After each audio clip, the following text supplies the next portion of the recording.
I think sometimes the biggest misconception is just who's coming. There's a lot of working people that come and need food and need help. We've seen that donor that's given to us over the years have to turn around and ask for help. One little boy said to his mom one day, "Are we going to get cereal today?"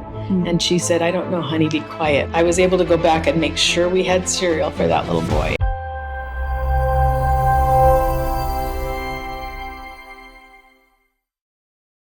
Welcome to the Leading Question Show.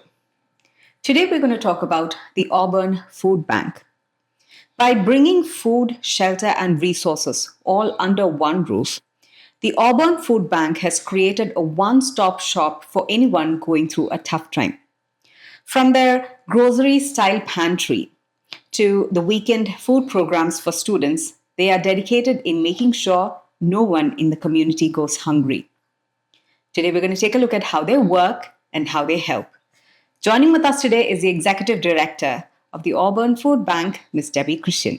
Ms. Christian, thank you for joining with me on my show. Thank you. This is kind of fun. Absolutely. Ms. Christian, I want to open this conversation requesting a clarification. A food bank is often considered as a warehouse for food. But I've come to realize that your work and services extend beyond just storage and distribution of food. So could you tell us what Auburn Food Bank is and what all services you provide to add value to this community? Yes. So first and foremost, we are a food bank. And so we do want to be able to help people with food source. We have a shopping model market that people can come through 3 times a month. We do a Monday night dinner that also feeds a hot meal to about 100 and 125 people a week. We offer the kids backpack program, we call it, where they can take food home on the weekend mostly for themselves, but usually it's determined that maybe mom is out working, and so this child is left home and needs something to fix that's quick and easy for himself, and so that's one of our sources. And then beyond food, we go into financial aid, where we can help people with their rent and their power bills. Yeah. And then about 10 or so years ago, we started up a homeless shelter, and so we're 24/7. 365, sheltering for about 60 or so homeless that are being able to come in through the day, charge their phones, get a shower, eat, have coffee all day, so that keeps them warm, and then at night they can have a bed. So we also have 20 spaces for safe parking as well. So anyone that has a car and wants to stay in it is also able to stay with us. Oh, wow. That's a lot of services. So let's break this down. So you said financial assistance, right? Why should a food bank, according to you, be a resource center for other needs and not just a big pantry? According to you, why should you be? Well, I think at some point we decided to take on the emergency service, and food is a basic need in an emergency, and so is needing to pay your rent and your power if you get stuck in, life somehow and you don't have enough money that month to make it. We're able to help one time every 13 months. And we're trying to keep you from homelessness. We're trying to keep you back safe in your home, your family safe. And that comes under the emergency part of our mission statement. So you are a face of hope for a lot of people out there. So I want to talk about your leadership. How do you lead your staff and volunteers, especially when they see so much of need every day? Won't they have this natural fatigue? And what is your leadership like? Well, I think compassion seems to be, kind of core value to me. I try to instill in others that we can't look at what maybe the world sees as a problem for people. So the world wants us to say, go get a job. That's not always the easiest thing for a family to do or for a person to do. I think that I try to help people understand that whatever the need is when they walk through that door, it's the need that we need to meet today. And they've come to us because there's nowhere else to go. I think people innately need help, and it takes a community to do that. And I want to help be that community. I have 5 staff people, and I have about 60 to 70 volunteers that come in through the month. And we all try to continue to find a way to give versus a way to make a person feel like they're not valued at accepting that gift. So it's hard to, I think, talk about myself in that realm. But I grew up with a dad who gave a lot and who saw the value in people. And because of that, I think I started, it just comes, I don't even know how to explain that, but it just comes from me. that I don't want to turn away a need. And I hope that the people that work with me are also in that same mindset, that if they come to work for us as a volunteer and this doesn't fit, I'd rather they leave than try to stay and make that client feel devalued because they're not sharing their own care and concern for people. So I guess that's where I'm at. So what does a day look like in a food bank? So we're always new. I say this all the time. We have no day is the same. Every day is a new day. And so we open at 9:00. A lot of times there's a line outside the door. That's an ugly look. Nobody wants to see a line at a food bank. But we have a line that stands outside the door. We're able to let about 25 people in, and then we have to shut the door because there's no room to stand or sit. They check in by their name, and we check off in a computer system the fact that they've arrived. And we give them a card that shows them their family size, and then they're able to shop through the market. And they're looking for another ticket on the shelves that will have that same color code. And they're able to pick then what they want from that. So prior to going to a market look, we boxed up what we've had, and we gave you the box of food. You could take that box home and say, oh, ick, I don't like this, and want to throw it away. So by going to a shopping model, you're able to pick what you like and what you want off the shelf. And that makes it better for you to bring home to your family because you're going to use it all, right? So they go through a little market area and then out through produce and a deli area, and then they're out the door. So we're hoping that a family doesn't have to really, nobody wants to be there very long. So we're hoping that they can get through in about a 5-minute window and shop for what they need and take a grocery shopping cart to their car and load it up and go home. So when you say homeless people or people in need, is there a percentage of money that they have to pay or they have to register to show that they are below a certain? No. We'll ask those same questions, guess at your monthly household income is what I'll say to someone. And they might say $3,000. Well, $3,000 a month in a family of 4 is still going to put you at a very low income level. Those numbers are only going into a database system that is spitting out demographics. So it's telling us, I have to have it because my grantors want to know if how many people are under a certain level of income or how many fit in this pocket of income. It'll also do that for veteran status, disability, ethnicity. None of that do I care about, but I have to ask those questions in order to get more money to be able to serve more. So sometimes that feels bad when I have to ask that question, but it's not because I want to know. There is no income level. I've always said that if a person comes through that door, they need us. And it doesn't matter to me if they make $100,000 a year or they only make $5,000 a year. They came through the door because they had a need, and we're here to fill that need. So that's where we are at. Okay, that's fantastic. I mean, it's a curious question that I want to ask you.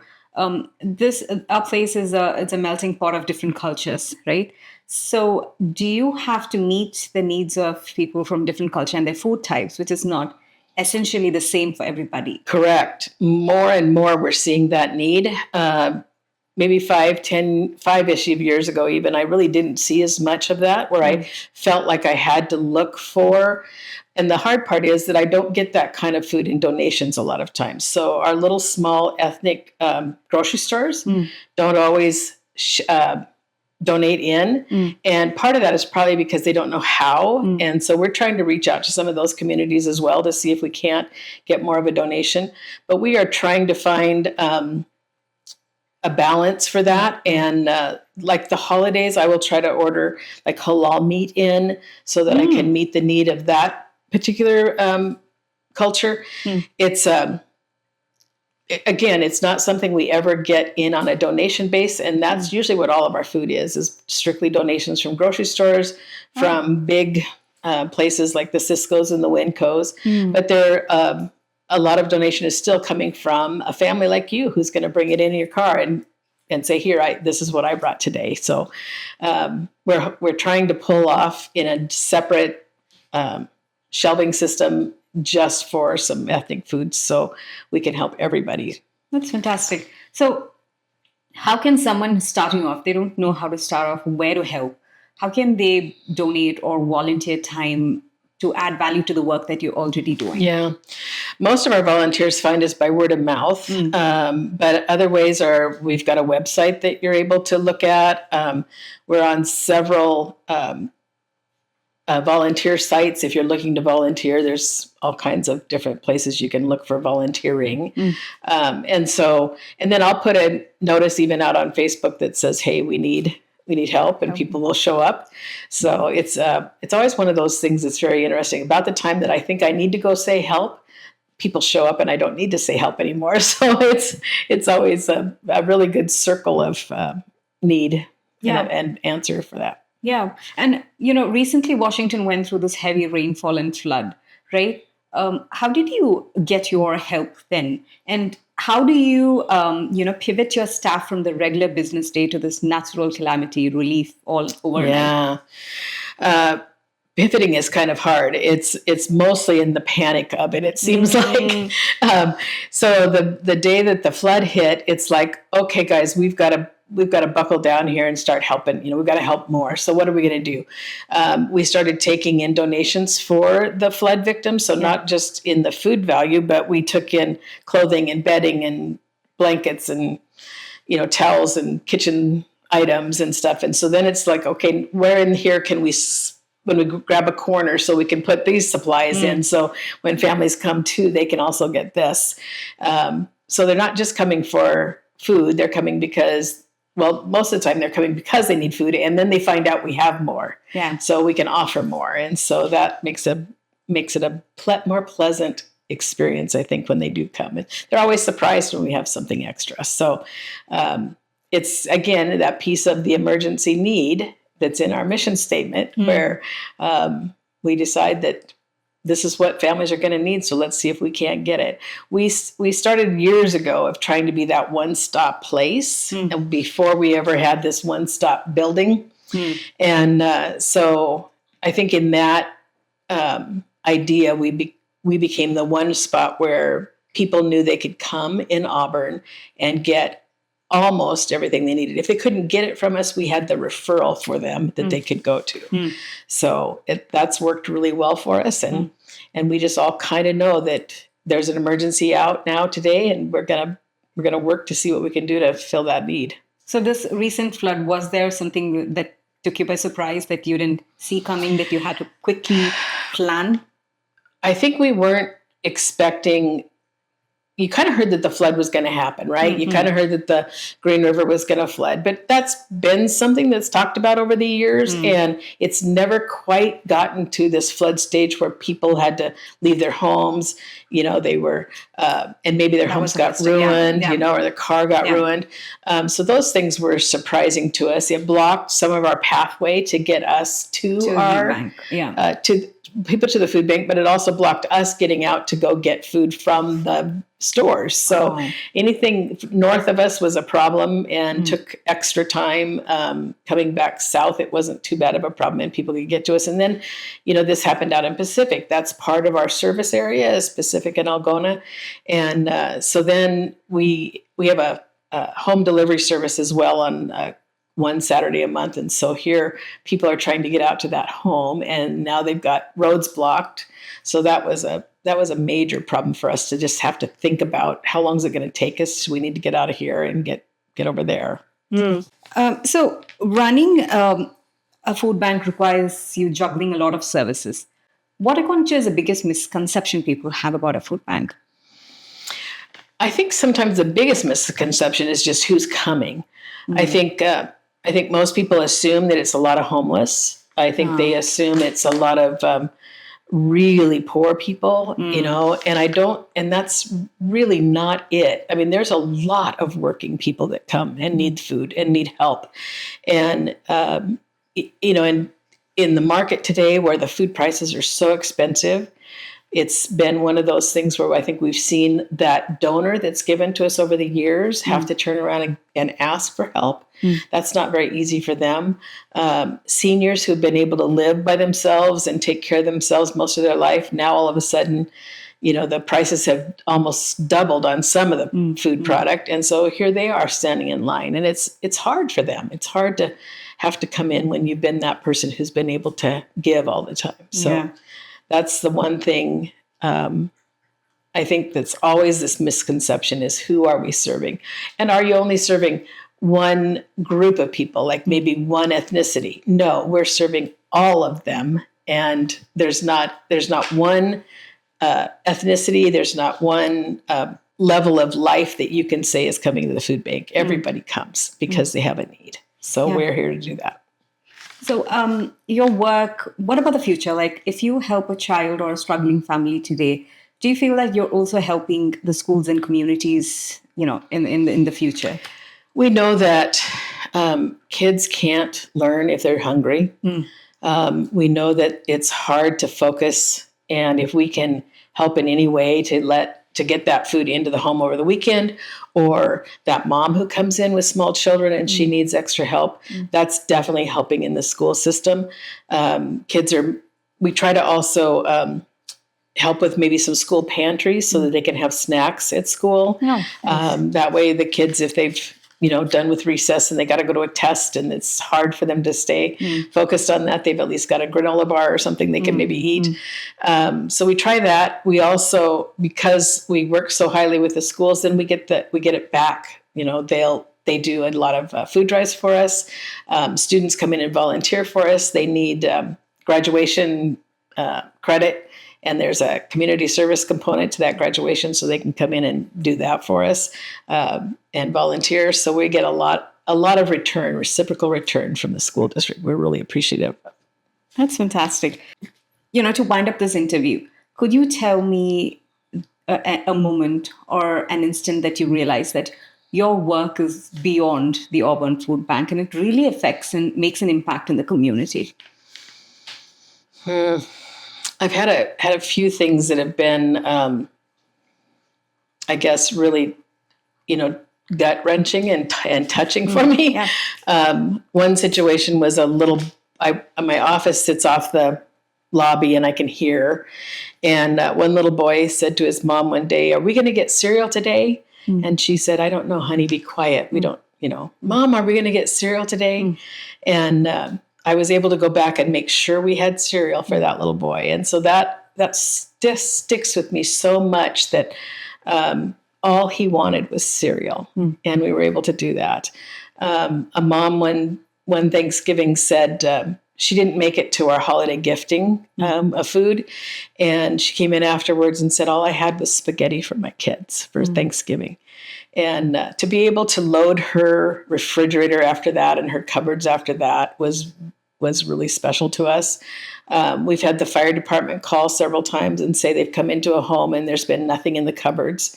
Can we come down and help and fill that cupboard for the person? And so those kinds of things are one-on-one and don't seem to touch a lot of people. But if I didn't touch one, I can't touch 40.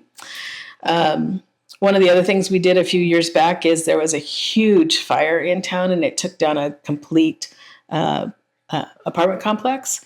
And so we were able to help house those people. So we had money kept coming into us. And so we were able to put them in motels and take care of them that way until they, up to about 3 months, some of them were that way before they were able to get in their own apartment. And so the money that kept coming in, we kept paying out in order to be able to help people get into homes again. So that was a really rewarding experience as well, to be able to step in and again, another big emergency situation and try to keep people housed.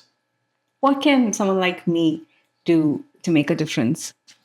You can come in and volunteer. You can donate. You can spread the word. All of those things make a difference to us. So bringing donations is an easy way sometimes. Giving money sometimes is easy, but giving of yourself sometimes feels a little harder because then you're giving up your time and your energy for it. But any one of those ways make a difference for us. And we always appreciate whatever anyone can do. Thank you, Ms. Christian. I mean, this conversation has been very touching, very eye-opening and touching as well. Thank you so much for taking the time You're welcome. to talk to us. You're very welcome. Thank you.